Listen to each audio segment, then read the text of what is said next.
Bismillahirrahmanirrahim. Selanjutnya saya akan menjelaskan mengenai laser.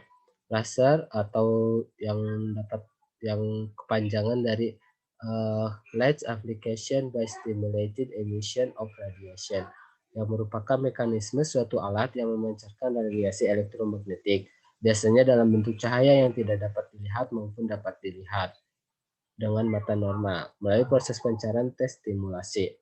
Nah, pancaran laser biasanya tunggal memancarkan foton dalam pancaran koheren.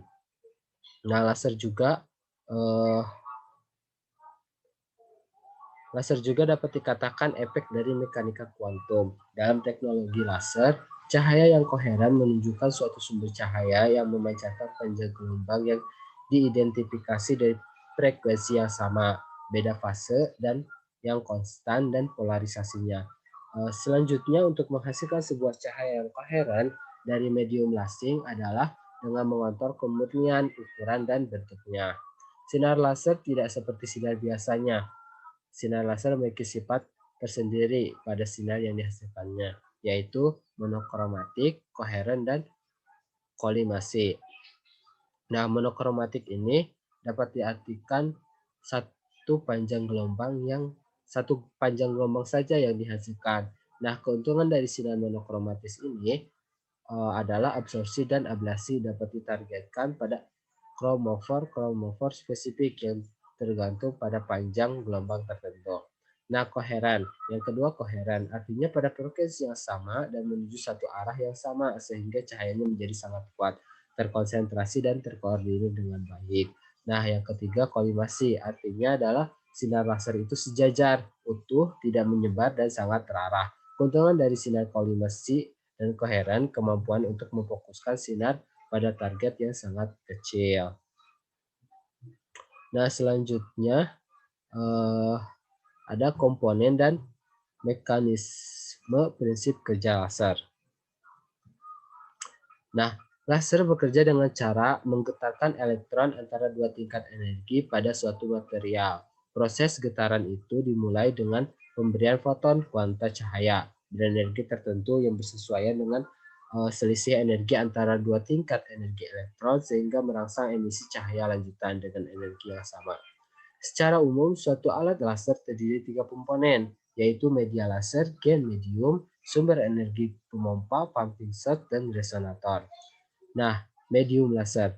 Medium laser ini dapat berupa benda padat, cair, maupun gas. Medium laser juga dapat berfungsi sebagai penguat optik ketika cahaya melewatinya yang berasal dari sumber lainnya. Contoh medium laser yang digunakan untuk pembangkit laser dapat berupa kristal, gas, semikonduktor, zat cair, dan bahan kimia. Nah, yang kedua itu resonansi. Terdiri dari dua cermin, yaitu cermin yang memantulkan cahaya sepenuhnya dan cermin yang menerka sebagian cahaya yang ditempatkan di ujung rongga optik. Nah, yang ketiga itu sumber energi pompa, baik mekanis maupun optik. Sumber energi berfungsi untuk memompa atom-atom di dalam media laser ke tingkat energi yang lebih tinggi. Atom-atom yang telah berada di tingkat energi yang tinggi akan mengakibatkan inversi populasi dalam jumlah yang sama dan secara spontan melepaskan foton-foton cahaya. Foton-foton tersebut dipantulkan di antara kedua cermin, saling menabrak dan menghasilkan emisi yang lebih terstimulasi.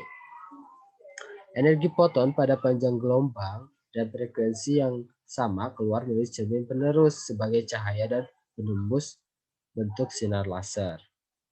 Nah, dapat dilihat pada gambar itu merupakan dasar komponen sebuah laser. Nah, pada angka 1 itu menunjukkan sumber energi, angka 2 menunjukkan pasokan energi untuk medium, dan 3 dan 4 merupakan jarak sepasang cermin, dan yang kelima merupakan radiasi yang keluar melalui cermin. Nah, dari 3 komponen dasar yang sudah disebutkan sebelumnya, laser ini bekerja dengan cara sumber pompa memandu energi eksternal ke laser. Media laser aktif terletak di bagian dalam laser, tergantung pada desain.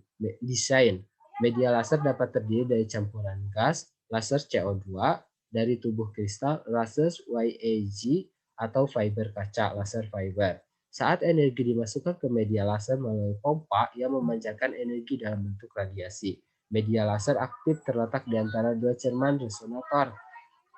Salah satu cermin ini adalah cermin satu arah. Radiasi laser media aktif diperkuat dalam resonator. Pada saat yang sama, hanya radiasi tertentu yang dapat meninggalkan resonator melalui cermin satu arah. Radiasi yang diambil ini adalah radiasi laser. Nah, selanjutnya ada kelebihan laser. Selanjutnya itu ada kelebihan laser. Kelebihan laser itu terutamanya ada 3, yaitu pertama mempunyai akurasi yang tinggi, kedua kecepatan tembak laser, ketiga dapat diatur. Nah, mempunyai akurasi yang tinggi itu dimaksudkan hal ini dikarenakan laser tidak terpengaruh oleh gravitasi sehingga tidak mengalami drop saat menuju sasaran, sehingga laser dapat dikatakan mempunyai akurasi yang sangat tinggi. Nah, kecepatan tembak laser yaitu adalah kecepatan cahaya, sehingga ketika ditembakkan maka saat itu jugalah laser mengenai sasarannya. Yang ketiga itu laser dapat diatur. Nah, laser ini dapat diatur sedemikian rupa sehingga laser tersebut hanya menghasilkan material yang kita inginkan. Nah, selanjutnya itu kekurangan laser. Nah, laser ini yang pertama itu membutuhkan energi yang besar. Yang kedua, laser dapat dihalau dengan mudah. Yang ketiga, beberapa jenis laser membutuhkan bahan kimia yang berbahaya. Nah, laser membutuhkan energi yang besar.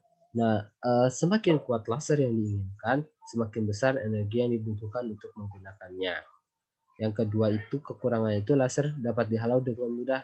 Hal ini bisa digunakan untuk menghalau laser. Hal yang bisa digunakan untuk menghalau laser adalah debu, kabut, air, awan, dan masih banyak hal lainnya. Jarak juga merupakan kelemahan dari laser. Yang kedua itu selain energi yang besar, beberapa jenis laser. Yang ketiga, selain energi yang besar, beberapa jenis laser membutuhkan bahan kimia yang cukup berbahaya bagi manusia untuk digunakan, sehingga cukup riskan dalam penggunaannya. Nah, selanjutnya yaitu aplikasi laser dalam kehidupan.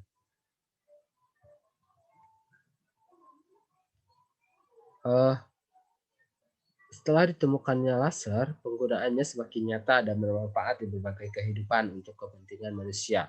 Kerja laser telah ditunjukkan pada tanggal 16 Mei 1960 oleh Theodor Maiman di Laboratorium Penelitian Helms. Sejak itu laser telah menjadi multimiliar dolar industri. Laser telah memberikan perubahan yang besar dalam berbagai teknologi terapan. Ada 2 perubahan besar yang menunjukkan laser begitu penting dalam kehidupan. Pertama, ditemukannya laser optik yang kemudian dikembangkan sebagai perangkat penyimpanan data atau file ke dalam CD atau DVD, di mana sebuah semikonduktor laser kurang dari 1 mm lebar permukaan disk. Kedua, aplikasi komunikasi fiber optik.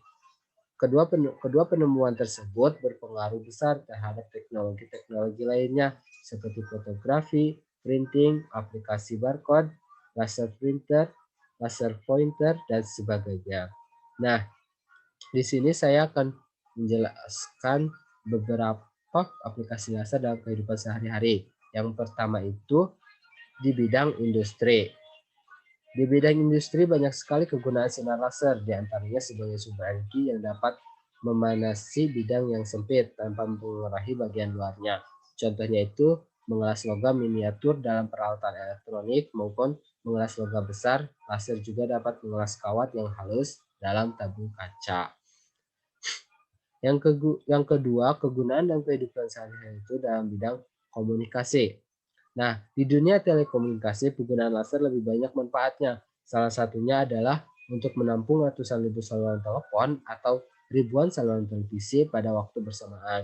Komunikasi ke pesawat luar angkasa dapat dilakukan secara langsung. Pada mesin-mesin industri, laser dapat digunakan untuk meluruskan konstruksi dan alat-alat berat dengan menggunakan alat interferometer yang mengontrol kerja mesin industri di dunia percetakan sendiri. Laser cukup menolong hal tersebut karena dengan adanya laser dapat mencetak dengan kecepatan tinggi dengan hasil yang bagus. Laser juga dipakai dalam perekaman suara dan foto digital serta video kaset. Yang ketiga itu dalam bidang kedokteran. Laser untuk pengobatan di bidang kedokteran eh, sebenarnya baru dimulai semenjak awal 90-an lalu. Laser digunakan untuk pengobatan mata, penyakit kulit, perut, gigi, dan pembedahan. Khusus untuk pembedahan, sinar laser lebih disukai karena tidak menimbulkan luka dalam dan berarti meminimalkan pendarahan. Meskipun pada dasarnya dan penggunaan laser tersebut harus dilakukan oleh seorang ahli yang memiliki keahlian tingkat tinggi. Nah, yang keempat itu di bidang astronomi.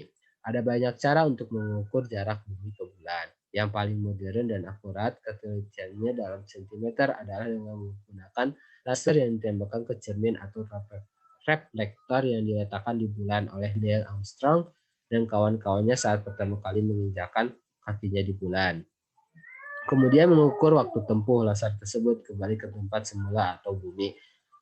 Kita telah mengetahui kecepatan cahaya dan dapat dengan mudah menentukan jarak bumi ke bulan dengan rumus D sama dengan C delta T per 2, di mana D adalah jarak bumi ke bulan, C adalah kecepatan cahaya, dan delta T adalah waktu tempuh bolak-balik laser tersebut. Jarak bumi ke bulan itu sekitar 385.000 kilometer.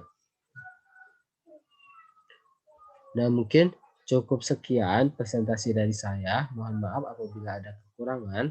Ya, selanjutnya akan dipresentasikan oleh teman saya mengenai kegunaan aplikasi aplikasi fisika kuantum dalam kehidupan sehari-hari.